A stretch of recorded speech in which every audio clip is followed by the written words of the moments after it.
Hello, and welcome back to Mind Over Money, the podcast dedicated to turning good analysis into great results.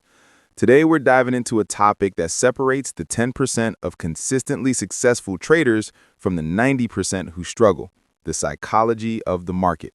Our guest is Dr. Elias Vance, a behavioral finance expert who specializes in high-stress trading environments. Elias, thanks for joining us. Thanks for having me. It's great to be here. I love that introduction because the most volatile asset isn't Bitcoin or gold. It's the trader's own mind. That's a powerful way to put it. The stats are brutal. We know most people fail not due to a lack of technical knowledge, but an absence of emotional control. Let's break down the primal duality you talk about: fear and greed. How do they actually sabotage a trader in real time? Well, they're sneaky. They don't always look like reckless gambling. Greed, for instance, often disguises itself as the fear of losing a floating profit. Imagine a trader setting a target at 100 pips. The trade moves 50 pips in their favor, and suddenly they close the position thinking, I need to lock this in before it reverses. I've been there. You feel smart for securing a gain, but then the price hits the original 100 pips an hour later. That regret is palpable. Exactly, and that regret is what triggers the next, more dangerous stage. The trader tries to recover that lost profit on the next trade, often with an increased lot size, a clear deviation from their plan. It's this emotional deterioration that silently erodes capital. I liken it to hidden inflation. You don't feel it all at once, but gradually, over time, it destroys your purchasing power. That's a great metaphor. So if that's the trap of greed, what about fear? We know about the fear of entry, but the document highlights a more damaging behavior: loss aversion. Loss aversion is the killer. It's the cognitive bias that makes us feel the pain of a loss twice as strongly as the pleasure of an equivalent gain. The typical manifestation is when a position moves against you. Instead of accepting the small, pre-defined loss at your stop loss, SL, you move the SL or even eliminate it entirely. You're not being optimistic, you're in denial, fueled by the fear of admitting an error. And that leads straight into the infamous revenge trading. You're frustrated, you take the loss personally, and you try to get back at the market, which of course has no feelings. Precisely. We need to flip that script. The only reliable armor against this emotional volatility is a rock-solid trading plan. A plan isn't just about where you enter, it's a psychological border that separates the rational analyst in you from the impulsive human. So let's talk about the practical cornerstone of that plan: risk management.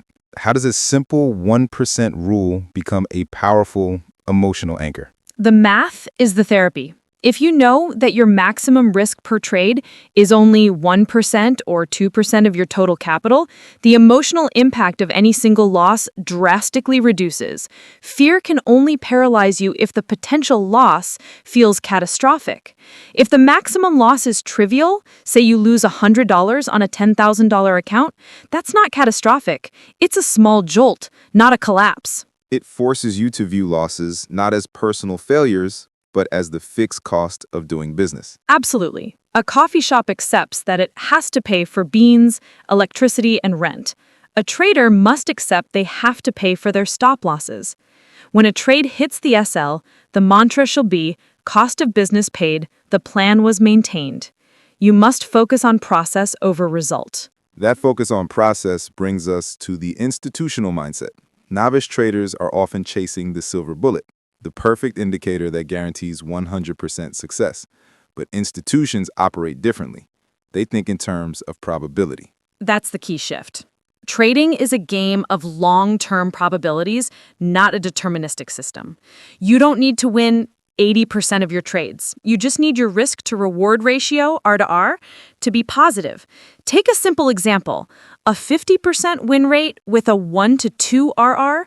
For every dollar you risk, you aim to make 2. So over 10 trades, you lose 5 times and win 5 times.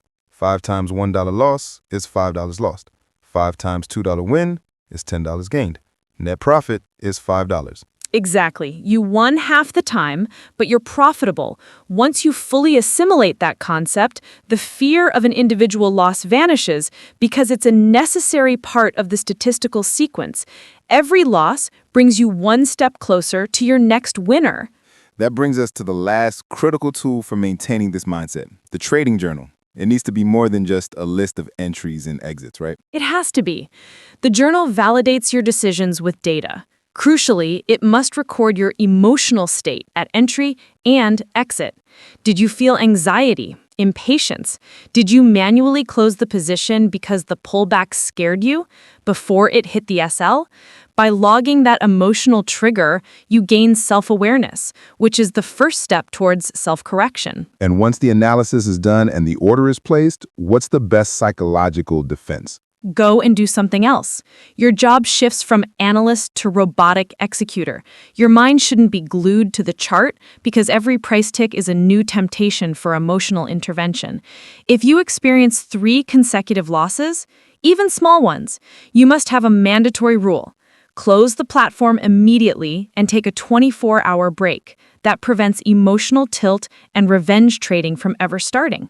That's practical, actionable advice. Elias, this has been incredibly insightful. For listeners looking to start this journey of psychological resilience, what's the single most powerful takeaway? It's the importance of a biological pause. When tension rises, our logical brain shuts down. So the next time you feel panic, try a simple breathing exercise. Inhale for 3, hold for 3, exhale slowly for 6. Do that 3 times. It reoxygenates your brain, giving your logical side time to reaffirm the plan's discipline. Process over result, always. Elias Vance, thank you so much for sharing your expertise on how to master the psychology of trading. My pleasure, eh? And thank you for tuning in to Mind Over Money. We'll catch you next time.